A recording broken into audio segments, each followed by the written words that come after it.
2 நாளைக்கு முன்னாடி தாங்க இந்த போஸ்ட் பார்த்தேன்.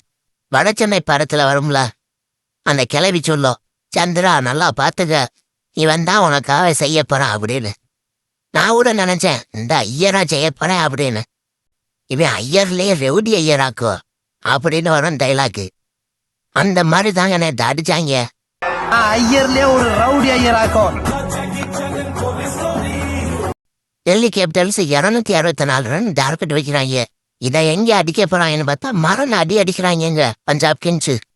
என்னடா இப்படி பிடிச்சு மேறாங்கன்னு பார்த்தா அப்படியே கேமரா திருப்புறாங்க.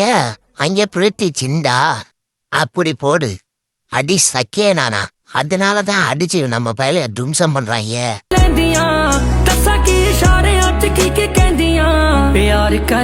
பிரித்தி சிண்டாவுக்காகவே இந்த வருஷம் ஐபிஎல் கப்ப பஞ்சாப் அடிச்சிட்டு போட்டுங்க. சிஎஸ்கே கொஞ்சம் பொறுமை அறங்க விட்டு கொடுங்க.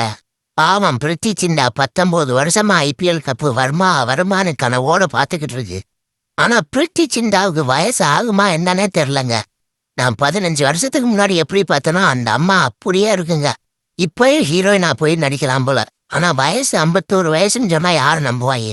30 வயசுலயும் இந்த அம்மா இப்படி இருந்துச்சு, 51 வயசுலயும் அதே மாதிரி இருக்கு. சந்திரா, உனக்கு அந்த பையனை தெரியுதா?